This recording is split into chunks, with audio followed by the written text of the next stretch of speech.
Brad, a 3-1 defeat in the FA Youth Cup tonight. Despite some really positive things, I guess it's a tough one to take.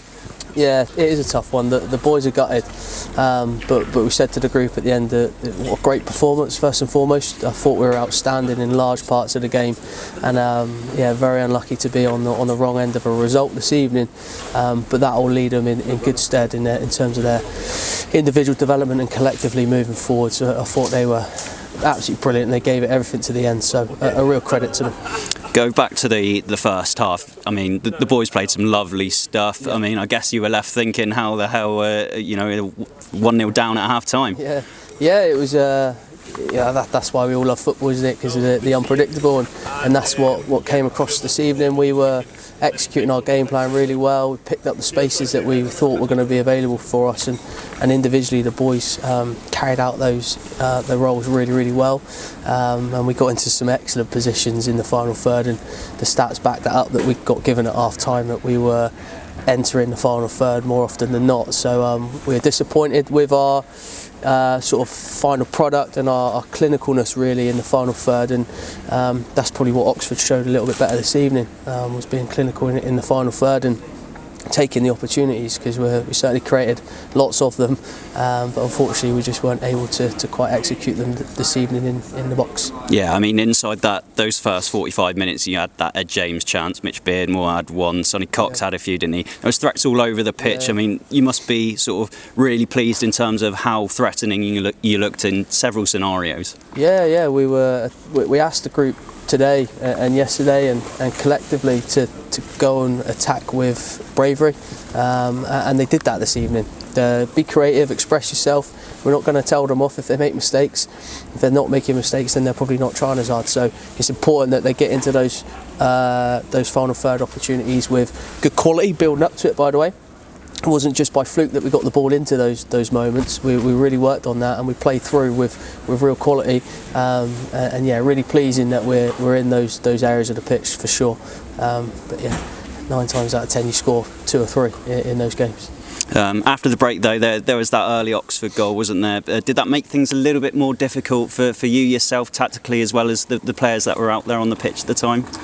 It didn't. I think we spoke in half time that the next goal isn't necessarily too vital. We still back them. We still back them to go after the game even at that moment, and we felt that we could always get opportunity within the game, and we did do that. It was obviously disappointed so early after the break. However, I feel that we did question their mentality at half time to see if they did go another goal behind, how would they react.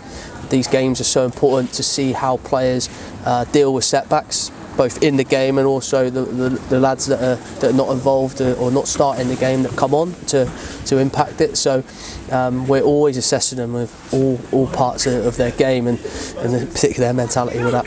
I think you just sum it up there with my next point. I think, the boys responded well. You switched a few personnel, but you got to credit their character in the way that the boys got a deserved goal back, and it was really well worked as well. Yeah, absolutely. Yeah, we were really pleased with the goal, and it came off the back of a sort of analysis session earlier in the week where we thought that might happen for us based on the shape of the personnel in those moments. So we're really pleased that came to the forefront and came within the live play. So really pleased with that, and yeah. Again, there's lots of positives to take from this evening. Lots of positives. And obviously, Oxford wrapped it up at the end there. But I guess that that kind of sort of defines the fine margins that really can sort of determine the outcome of a game. Yeah, absolutely. Yeah, they're determined on really fine margins. You wouldn't have said, if you watched the game, you wouldn't have said that it would be on the back of a 3-1 defeat.